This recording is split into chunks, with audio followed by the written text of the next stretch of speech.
Hi, my name is Jason Shoemaker. I'm an assistant professor in the Department of Chemical Engineering at the University of Pittsburgh. And my research team primarily focuses on using computational modeling to understand how we can improve treatment of respiratory infection. This is the idea of trying to basically develop very small computational models of the individual pieces of your immune system and putting those pieces together to understand how do they interact with each other.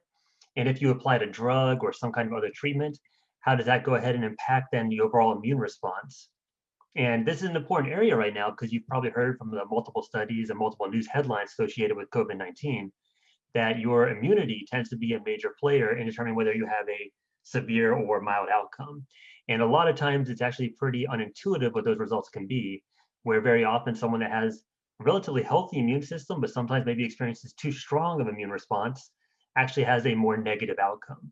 So it's not as simple as trying to make a very strong immune response or a very weak immune response. We really have to try to find something in the middle and basically tune your immunity to ensure that you're having a better outcome in the end.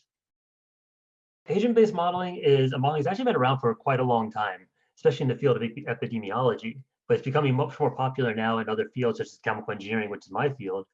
And the premise there is that you want to try to build things really from the ground up, almost like you do with a video game, where within a video game, you have a character and you give that character particular properties and particular abilities to move around the screen and or engage other people in their environment.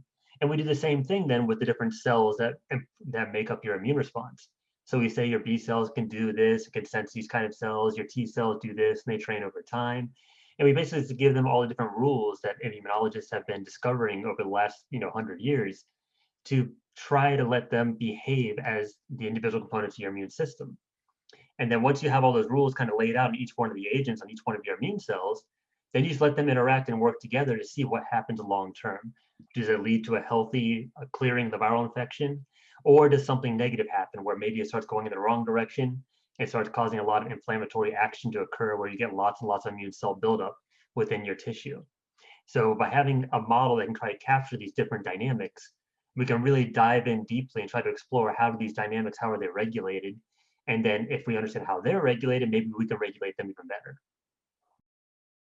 The real world application is what we want to do ultimately is improve human health. We want to find a way to really optimize your immunity. So we want to try to find ways of what is the optimal time to give you a particular drug, if there's certain even dietary changes that we could do to actually improve your health outcomes. We really just want to get to the point where we could really help engineer and improve your individual immune response for general respiratory infection, whether it be COVID-19, influenza infection, RSV virus. We're really interested in trying to apply this generically across all respiratory infection.